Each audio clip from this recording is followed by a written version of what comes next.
ये मोदी की जो यात्रा है चीन की, और विशेष रूप से वैशाख मेलों को ध्यान में रखते हुए जिस तरह से की गई है, जो इससे पंकज जोशी जी यात्रा से पंकज जोशी जी हमारे साथ हैं, तो आएंगे, एक बार उनसे भी जान लेते हैं। मैसेज भी देंगे चीन और पाकिस्तान को भी गया है कि वो भारत सतर्क है, जिस तरह से वो उनके जो कुचाले और कूटनीतिक कुचाले जो चलाई जा रही है भारत के खिलाफ, उसको रोकने के लिए ये यात्रा बहुत जरूरी था। ये बहुत बड़ा मील साबित हो गया।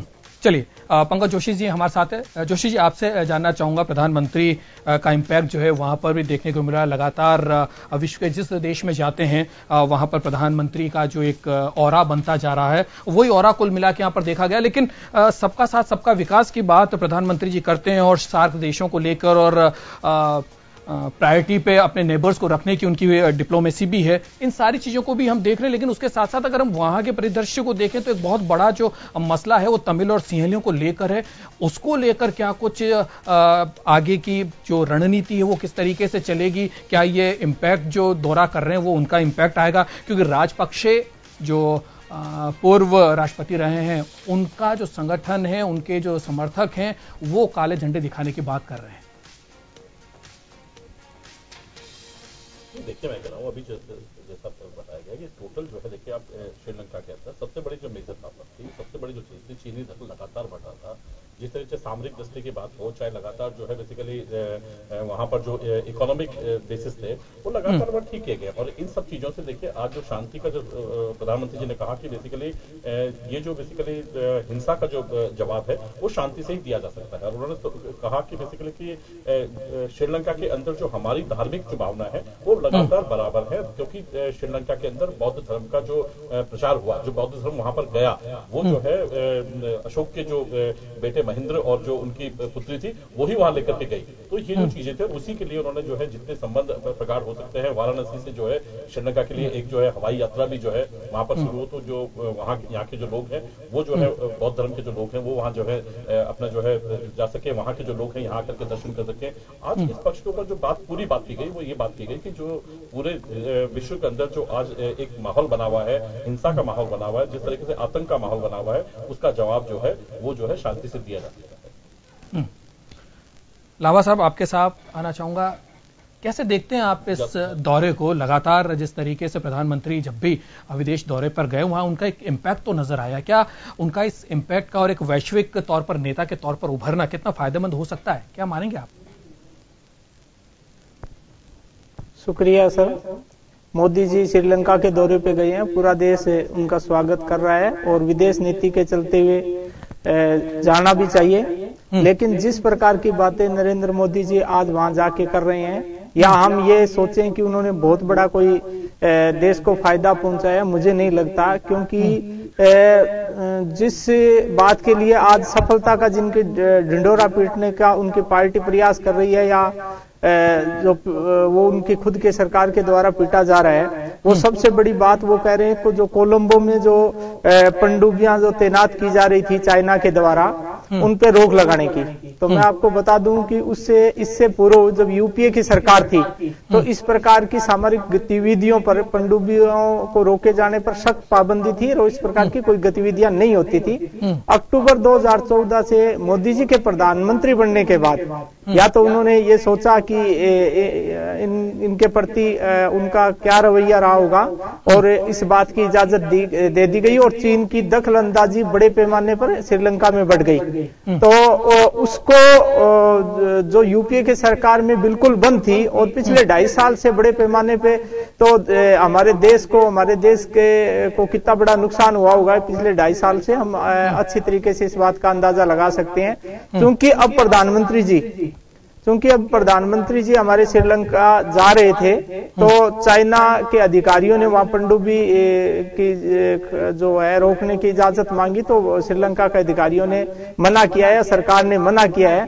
ये एक अंतर्राष्ट्रीय मुद्दा है और इस प्रकार की इजाजत नहीं दे सकते थे। तो अगर एक तरफ हमारे देश के प्रधानमंत्री वहां जाते तो वो इस प्रकार कैसे, तो मुझे नहीं लगता उन्होंने कोई बहुत बड़ी सफलता मोदी जी ने प्राप्त की है। पंकज जी प्रतिक्रिया चाहूंगा आपकी। मोदी सरकार के अंदर ये शुरुआत हुई और अब केवल एक जी नहीं, मुझे बड़ा अफसोस है एक्चुअली इस चीज के ऊपर कहते हुए कि इस पार्टी के ऊपर, जिस पार्टी का जिस तरीके की बात जो आज बेसिकली है, आज बेसिकली भारत का जो बेसिकली और रहा है वो विदेशों के अंदर किस तरीके से बने, प्रधानमंत्री कोई भी रहे, लेकिन मैं कह रहा हूं कि आज जिस तरीके से जो चीजें हुई है, आज विश्व जो है लोहा मान रहा है, आज जो है सबसे बड़ी ताकत के रूप में जो है भारत को मान रहे हैं, चाहे इकोनॉमी की बेस। आप देखिए चाइना का इकोनॉमी इतना बड़ा था कि शायद आज से 4 साल पहले 5 साल पहले उसको पाना बहुत मुश्किल था, और आज जो है आप खुद देखें कि आज जो है श्रीलंका के अंदर ट्रिंकोमोली जो बेसिकली पोर्ट, 2 पोर्ट चाइना ने स्थापित कर दिए थे, ये 4 साल में तो नहीं। तो आज कौन सा जोशी जी, आज आपने कौन सा पूर्णतः प्रतिबंध लगा दिया? आज कौन सा श्रीलंका ने स्थायी तौर पर उसको बंद कर दिया? किसको? आज जो पनडुब्बी जो रोकी जा रही थी, जो चाइना का हस्तक्षेप था, क्या वो पूर्णतः बंद कर दिया श्रीलंका ने? मैं कह रहा हूं आज आपको आज का भोजन मिल रहा है या नहीं मिल रहा, कल का पूछता है नहीं है, लेकिन आज की व्यवस्था ठीक है कि नहीं है? फ्यूचर पास्ट आज आपने देखिए, ये बहुत बड़ा महत्व है इसमें। फ्यूचर और पास्ट सब कुछ देखकर कदम उठाए जाते हैं। लगातार अपनी सामरिक दृष्टि बनाया जा रहा था, आपके पास था क्या? आज देखिए हमारे जमाने में ऐसी गतिविधियां नहीं होती थी जो मोदी जी के प्रधानमंत्री बनने के बाद हुई है। सुरक्षित है तो बेसिकली श्रीलंका बॉर्डर तो सुरक्षित दिखाई दे रही है ना, बॉर्डर तो सुरक्षित दिखाई दे रही है ना। आपकी सरकार बनने के बाद कितने लोग शहीद हो गए? एक तरफ आप 1 से 1 के बदले 10 सर लाने वाले थे देश में सैनिकों के, और सैनिकों के सर काट के जा रहे। दुर्भाग्यपूर्ण बिल्कुल है। जो माए बच्चे खो रही है, वो खो रही है। जो जवान औरतें हैं वो अपने पति खो रही है, तो दुर्भाग्यपूर्ण तो है। इसमें क्या दो राय? चलिए मुद्दे पर वापस हम आएंगे। हमारे साथ किरोड़ी सिंह साहब हैं। किरोड़ी सिंह साहब, आपसे जानना चाहूंगा, जो ये मुद्दा है बड़ा इंपॉर्टेंट है, क्योंकि जिस तरीके से चाइना का भारत के चारों तरफ कोशिश उसकी ये है कि उसका प्रभाव बनाया जाए, भारत को घेरने की उसकी कोशिशें लगातार मोदी सरकार भी अपनी जो विदेश नीति उसके तहत कोशिशों में लगी हुई है, और वो भी अब इसको किस तरीके से कम किया जाए, इसका प्रभाव किस तरीके से कम किया जाए, चाइना को कैसे रोका जाए, क्योंकि चाइना और पाकिस्तान 2 ऐसे देश जो हमारे पड़ोसी हैं, वो कहीं न कहीं भारत के हर इंपैक्ट को देख रहे हैं और उसको मॉनिटर करके उसके खिलाफ एक खड़ा करने की कोशिशों में लगे हुए हैं। क्या जो प्रधानमंत्री का श्रीलंका का यह दौरा है, क्या ये उनके ऊपर कुछ इंपैक्ट लाएगा? क्या चीन में जिस तरीके से पनडुब्बी का मामला उठा है, अभी जरूर उन्होंने ना कर दी है श्रीलंका ने, क्योंकि विपक्ष जो है वो साथ खड़ा होता हुआ, वहां के पक्ष के साथ खड़ा हुआ नजर नहीं आ रहा है। प्रधानमंत्री और जो राष्ट्रपति हैं वो जरूर मोदी सरकार के इंपैक्ट में जरूर हैं, लेकिन क्या एक बड़ी एक समयबद्ध तरीके की एक डिप्लोमेसी की जरूरत श्रीलंका के साथ जरूर है?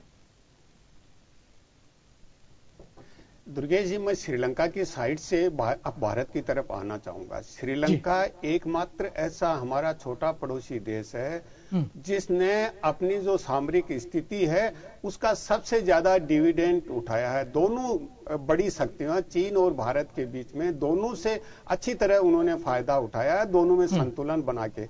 जब भारत चीन युद्ध हुआ तो श्रीलंका ने ही मध्यस्थता करके भारत और चीन को युद्ध विराम के लिए कोलंबो बुलाया, बातचीत की। तो श्रीलंका प्रारंभ से ही अपनी स्थिति इस तरह से बना के रखे हुए है कि भारत और चीन से अधिक फायदा लिया जाए।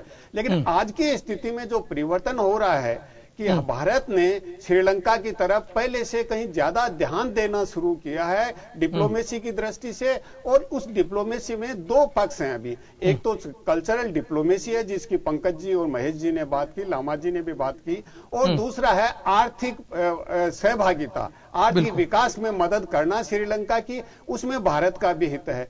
लेकिन श्रीलंका हो सकता है कि भारत के प्रभाव में आके, क्योंकि श्रीलंका में 2 अलग अलग ऐसे ग्रुप हैं जो भारत के आर्थिक प्रभाव का विरोध करते हैं, एक ग्रुप है जो चीन के आर्थिक प्रभाव का विरोध करता है। तो इस तरह के ग्रुप श्रीलंका में ऑलरेडी एग्जिस्ट कर रहे हैं। तो ऐसी स्थिति में जब इस समय भारत ने जो डिप्लोमेटिक एक स्टेप लिया है, वैसाखी के दिन वहां उस सेलिब्रेशन में गए हैं हमारे प्रधानमंत्री, तो जो भारत विरोधी ग्रुप है वो कहीं न कहीं कमजोर होगा, ये भारत को फायदा होगा। दूसरा यह है कि भारत का अगर इन्वेस्टमेंट बढ़ता है, आर्थिक सहयोग होता है, तो भारत जैसे अपने मैन्युफैक्चरिंग को पाकिस्तान भेजता है तो दुबई की थ्रू भेजना पड़ता है, तो उसमें श्रीलंका के थ्रू भेजेंगे तो बहुत सस्ता पड़ेगा। तो पाकिस्तान से हमारा व्यापार भी और अधिक मजबूत हो सकता है, बढ़ सकता है श्रीलंका के थ्रू। तो केवल ये नहीं है कि पाकिस्तान की दुश्मनी है तो हम श्रीलंका को साथ लेके केवल डिप्लोमेटिक और आर्थिक भी हमें फायदा है। तो ऐसी स्थिति में हमारे प्रधानमंत्री वहां गए हैं तो वहां श्रीलंका के आंतरिक स्थिति को भी मजबूत और शांतिपूर्ण बनाए रखने का मकसद भी है वहां। क्योंकि पहले बार हमारे प्रधानमंत्री गए तो नॉर्थ श्रीलंका में गए जहां श्रीलंका के तमिल हैं। अब की बार गए हैं तो आज उन्होंने जो केंद्रीय क्षेत्र में जो इंडियन ओरिजिन के तमिल हैं, बहुत गरीब हैं, जिनकी स्थिति दयनीय है, उनके लिए सामाजिक न्याय की बात की है, घरों के निर्माण की बात की है कि भारत मदद करेगा। तो श्रीलंका के तमिल समुदाय है उसकी मदद की बात भी की है। और मुझे लगता है कि वो तमिल समुदाय की जो शिकायतें हैं सिंगली समुदाय के, उसको लेके भी श्रीलंका की सरकार को, श्रीलंका के नेतृत्व को हमारे प्रधानमंत्री ये कहेंगे भाई इनकी जो मूलभूत शिकायतें हैं, जो जेन्युइन ग्रीवेंसेज हैं, उनको निपटा जाए। ये श्रीलंका के राष्ट्रपति ने भी कहा है कि 13 अमेंडमेंट को लेके हम उसी के तहत कुछ न कुछ करेंगे इनके लिए। तो हमारे प्रधानमंत्री ने जिस तरह की वहां बात की है वैसा की को लेके, क्योंकि श्रीलंका का संदर्भ भारत के संदर्भ से बिल्कुल भिन्न है। श्रीलंका में कोई धार्मिक तनाव की बात नहीं है। जहां भी बौद्ध विहार हैं वहां हिंदू देवी देवताओं के मूर्तियां हैं। साउथ में जाएंगे तो कतरागामा हिंदुओं का बहुत बड़ा एक तीर्थ स्थल की तरह मंदिर है।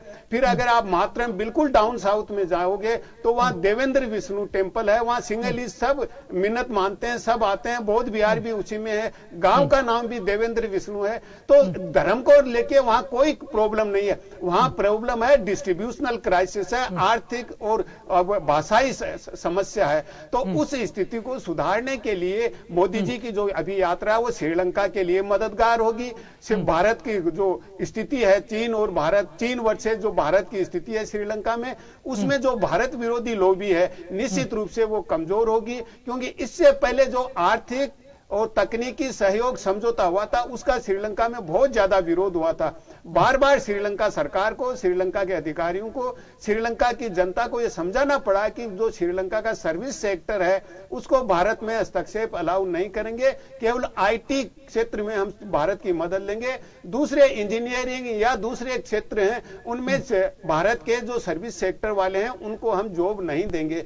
तो श्रीलंका में जो एक आशंका व्यक्त की जा रही थी कि श्रीलंका के जो जॉब हैं वो भारतीय कंपनियां ले लेंगी या भारतीय आके यहां धंधा करेंगे या जॉब लेंगे, तो उसको बार बार श्रीलंका सरकार ने उसको श्रीलंका की जनता के सामने रखा था। और अब मोदी जी ने जिस तरह की यात्रा की है तो मेरे को लगता है जो भारत विरोधी लॉबी है श्रीलंका में वो कहीं न कहीं कमजोर होगी। लेकिन इसके साथ ही श्रीलंका के प्रधानमंत्री हैं वो 14-15 मई को जो चीन में बीजिंग में 1 रोड और 1 बेल्ट का जो एक जश्न मना रहा है चीन, उसमें सम्मिलित होने के लिए भी जा रही हैं। मेरे को लगता है कि भारत अनुचित दबाव भी नहीं बनाना चाहता। भारत ये भी नहीं कहना चाहता कि आप चीन मत जाओ, चीन से फायदा मत लो।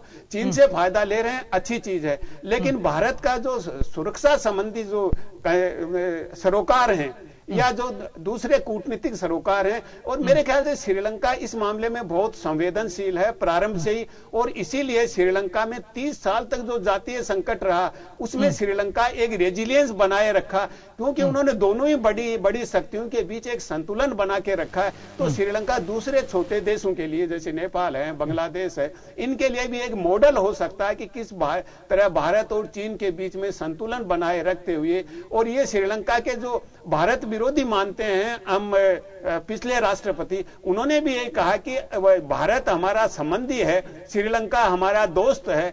अगर हमारे को कोई समस्या होगी तो सबसे पहले हम हमारे संबंधी के पास जाएंगे, उसके बाद दोस्तों के पास जाएंगे। तो इस मामले में श्रीलंका का नेतृत्व है, जो राजपक्षे कहते हैं भारत विरोधी है, उनका भी दृष्टिकोण बहुत क्लियर था। और अभी हमारे नई सरकार आने के बाद में श्रीलंका का राष्ट्रपति 2 बार भारत आ गया, प्रधानमंत्री 3 बार आ गया। तो अगर ऐसा वो स्पष्ट करना चाहते हैं कि भारत और श्रीलंका के बीच में कोई कंफ्यूजन नहीं हो, कोई अस्पष्टता नहीं हो, मिसअंडरस्टैंडिंग नहीं हो। श्रीलंका का नेतृत्व बार बार दिल्ली विजिट करता है भारत को कन्विंस करने के लिए। तो ऐसी स्थिति में हमारे प्रधानमंत्री की विजिट है, जो कि किसी भी पड़ोसी देश में हमारे वर्तमान प्रधानमंत्री ने दूसरी बार विजिट किया है। तो एक इस आधार पर मैं कह सकता हूं कि हमारी जो रीजनल डिप्लोमेसी है साउथ एशिया के लेवल की, वो बहुत सक्सेसफुल है। इसमें हमने पाकिस्तान पाकिस्तान को आइसोलेट करने की जो हमारी नीति किरोड़ी है, सिंह साहब, उसमें भी एक बात यहाँ पर बहुत इंपॉर्टेंट है। अंतर्राष्ट्रीय स्तर पे हमारी कूटनीति की कुछ समस्याएं हैं। किरोड़ी सिंह साहब, यहाँ एक बड़ी इंपॉर्टेंट बात है, क्योंकि इसमें कोई द्विपक्षीय समझौते नहीं होने, कोई एमओयू नहीं होना, कोई बातचीत नहीं होनी है, केवल एक वैसे ही ये दौरा देखा जा रहा है। तो क्या केवल दौरा कर देने से इतना इंपैक्ट पड़ेगा कि हमारी जो डिप्लोमेसी है चीन के साथ, जिस तरीके से हमारे रवैया और हमारा रिश्ता है, और पाकिस्तान लगातार चीन के साथ मिलकर और श्रीलंका में जिस तरीके की वो भावनाएं भड़काने की कोशिशों में रहता है कि भारत विरोधी भावना किस तरीके से भड़काई जा सके, इसको लेकर भी पाकिस्तान जो है आक्रामक रहता है। तो क्या केवल मोदी का केवल वहां पर दौरा कर देने से इन सब पर लगाम लगाई जा सकेगी क्या?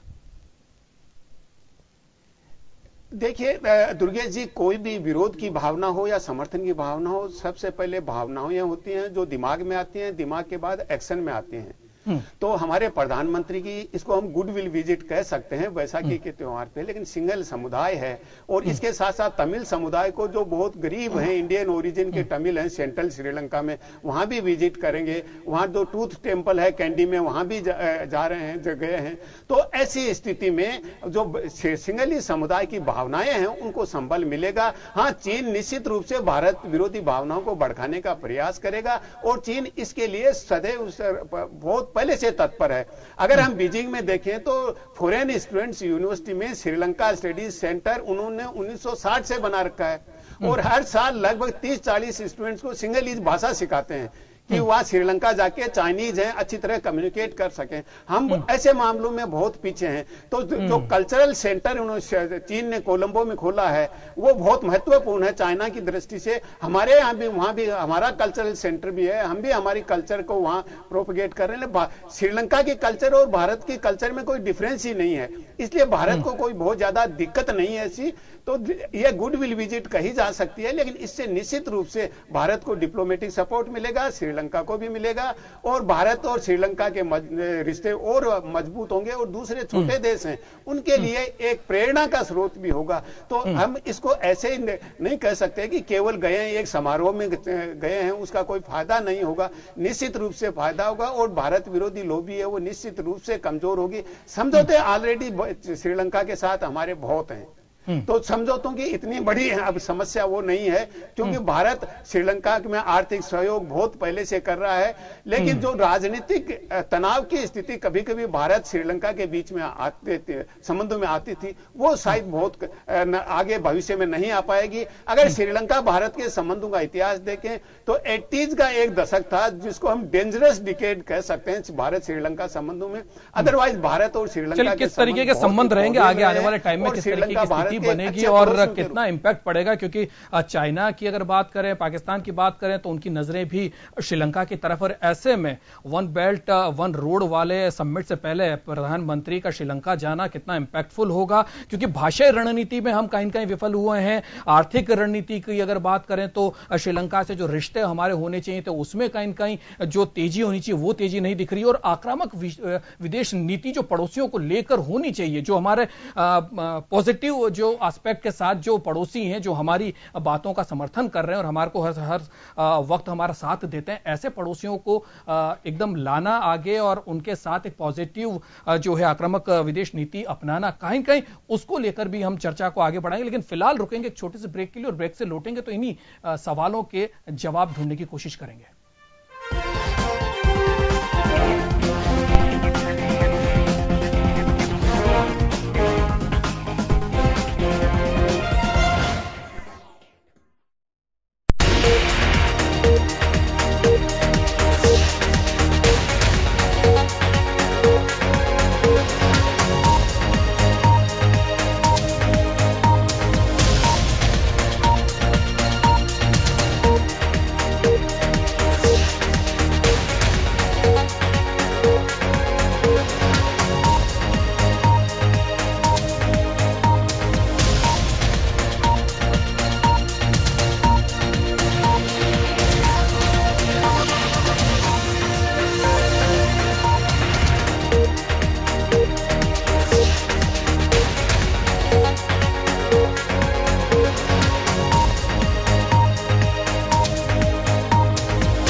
साल बेमिसाल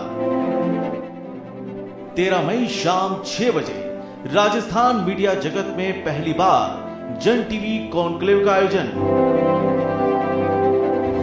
अर्जुन राम मेघवाल केंद्रीय वित्त राज्य मंत्री, कर्नल राज्यवर्धन सिंह राठौड़ केंद्रीय सूचना प्रसारण राज्य मंत्री, CR चौधरी केंद्रीय खाद्य और सार्वजनिक वितरण विभाग, PP चौधरी केंद्रीय विधि राज्य मंत्री, अशोक परनामी अध्यक्ष प्रदेश बीजेपी, रामेश्वर डूडी नेता प्रतिपक्ष राजस्थान विधानसभा।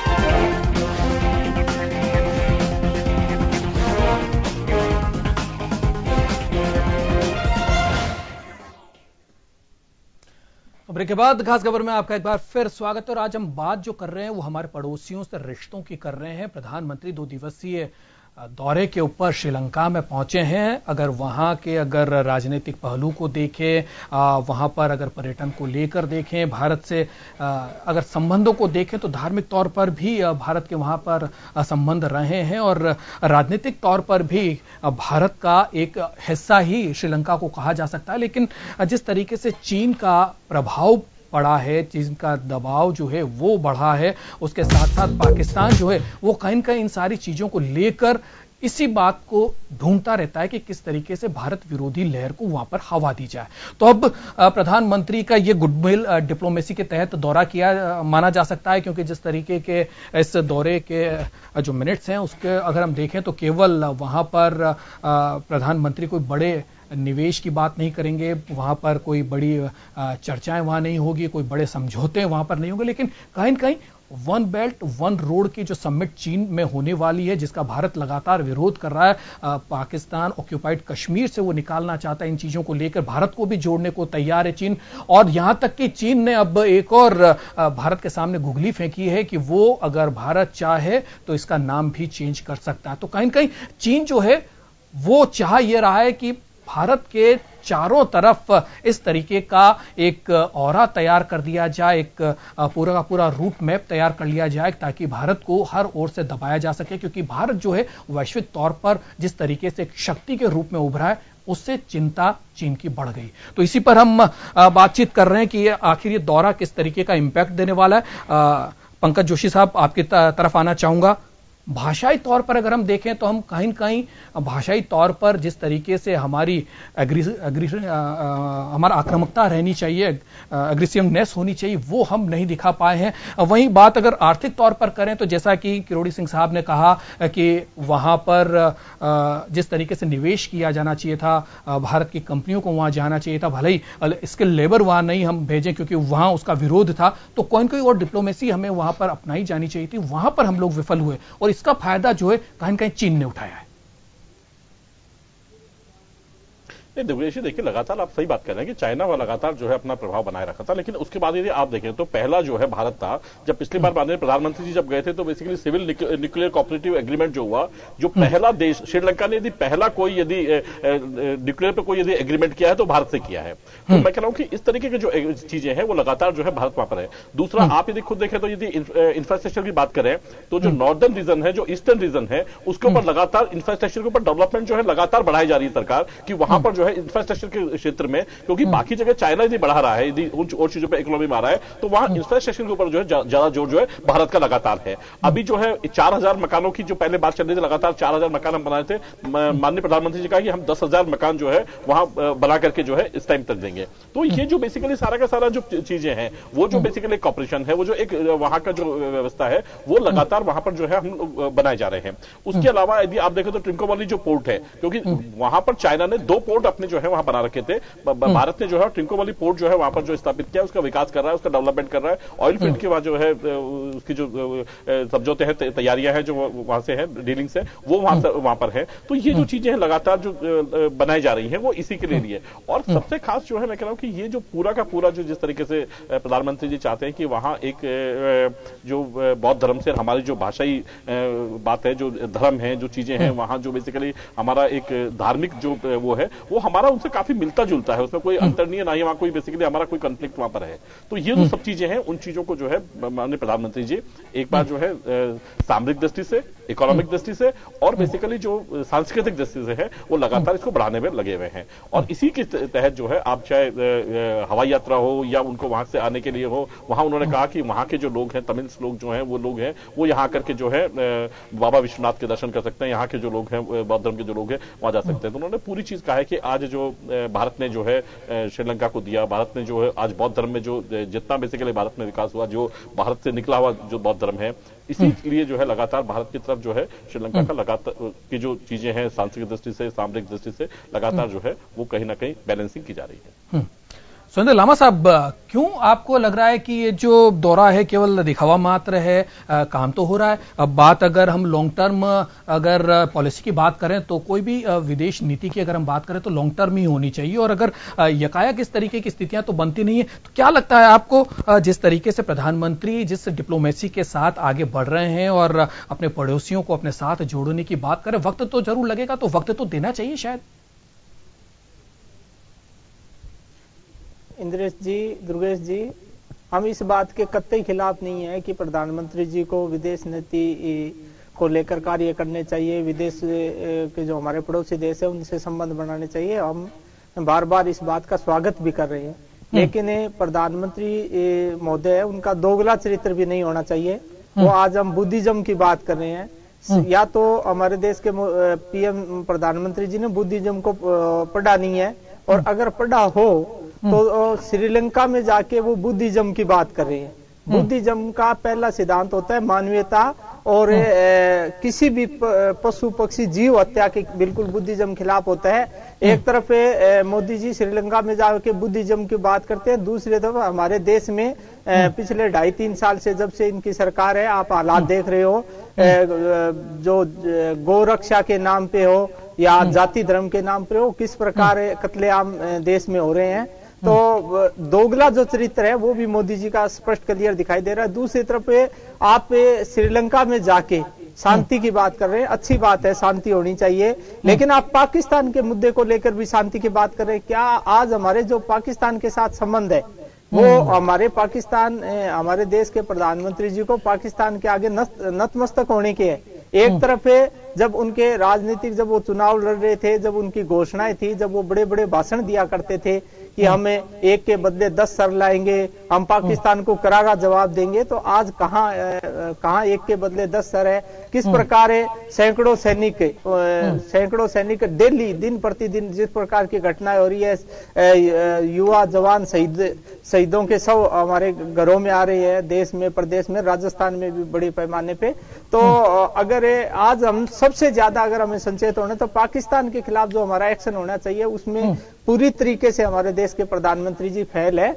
और अच्छी बात है अगर कोई स्टेप आज मोदी जी उठा रहे हैं, आतंकवाद का मुद्दा तो उन्होंने वहां पर भी उठाया है। पूरे विश्व में जाकर घूम कर प्रधानमंत्री जी पाकिस्तान को अलग थलग करने के लिए, पाकिस्तान को आतंकवादी राष्ट्र घोषित करने की कोशिशों में तो जुटे हुए। रातों रात तो ये सब चीजें नहीं हो सकती।